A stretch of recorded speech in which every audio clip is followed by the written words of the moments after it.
परम पावन 14वें दलाई लामा की जीवनी। वर्तमान दलाई लामा अर्थात तेंजिंग ग्यात्सो 14वें दलाई लामा है और उन्हें बौद्ध धर्म के सर्वोच्च गुरु माना जाता है। दलाई लामा दो शब्दों से मिलकर बना है, जिसमें दलाई मंगोलियन भाषा का शब्द है जिसका अर्थ समुद्र होता है और लामा तिब्बती शब्द जिसका अर्थ गुरु होता है और उन्हें करुणा का महासागर भी कहा जाता है। 13वीं सदी में तिब्बती धर्मगुरु जेसुंगपा ने गिलुक सुगुल की शुरुआत की। इनके शिष्य पेमा दोरजे यानी पहले दलाई लामा थे। इसी सूची में तेंजिंग ग्यात्सो 14वें दलाई लामा है।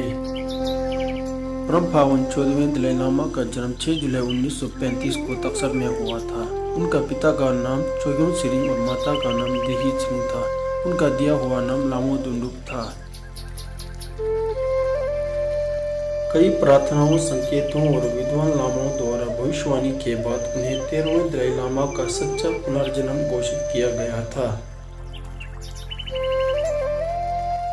13 अक्टूबर 1939 को उन्हें लासा ले जाया गया, जहां रातिंग रिम्पोचे ने बाल काटने की रस्म पूरी की और उनका नाम जेसुन चंबेल नावों लोग्जों इसे तेंजिंग ग्यात्सो रखा। उनका अध्ययन 6 साल की उम्र में शुरू हुआ। जब उन्होंने बौद्ध धर्म के 5 प्रमुख ग्रंथों का अध्ययन किया, उन्होंने ध्वन्यात्मक बहस के लिए 3 मुख्य मठों सेरा, डेबुंग और गार्डन में भाग लिया, जहां वे हमेशा सर्वोच्च श्रेणी के रूप में सामने आए, जिसमें कई हजारों भिक्षु उनके कौशल और बुद्धिमत्ता के साक्षी थे। 25 वर्ष की आयु में उन्होंने लासा मूलम छिमो के दौरान मठाधीश और भिक्षुओं की उपस्थिति में गेशे लरम्पा की उपाधि प्राप्त की। 17 नवंबर 1950 को तिब्बती लोगों के अनुरोध पर परम पावन दलाई लामा तिब्बत के आध्यात्मिक और लौकिक नेता बने। उस दौरान तिब्बत में चीनी हस्तक्षेप का एक बड़ा डर था। चीन के साम्राज्यवादी नीति के विरोध में वर्ष 1954 में उन्होंने बीजिंग में चीन से बातचीत का प्रयास किया, परंतु ये असफल रहा। सन 1959 में कम्युनिस्ट चीन द्वारा तिब्बत के शांतिपूर्ण बौद्ध देश पर आक्रमण किया गया और लोगों की हत्या की, साथ ही बौद्ध संस्कृति को भी नुकसान पहुंचाया। ऐसा अनुमान लगाया जाता है कि कम्युनिस्ट पार्टी क्रांति में करीब 10 लाख से भी ज्यादा तिब्बती लोगों को मार दिया गया और 6000 से ज्यादा बौद्ध मठों को तोड़ा गया।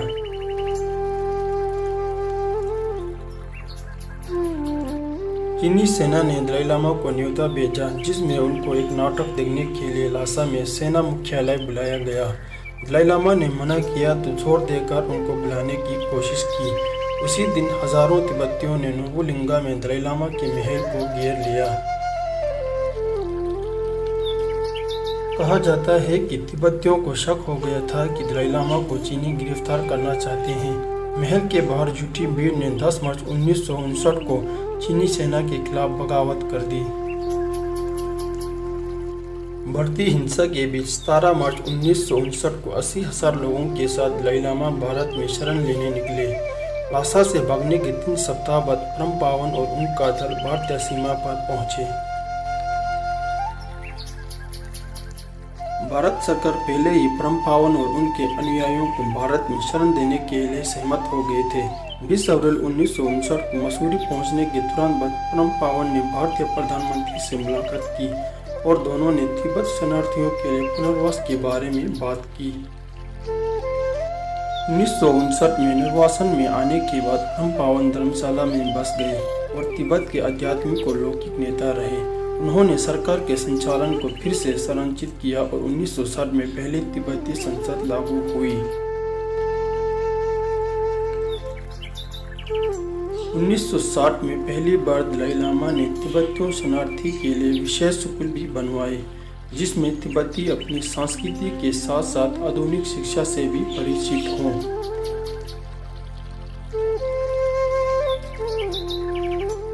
परम पावन दलाई लामा ने साक्या, गिलुक, कदम और निगमा परंपराओं को आशीर्वाद प्रदान करते हुए मठों की पूर्ण संरचना का भी निरीक्षण किया।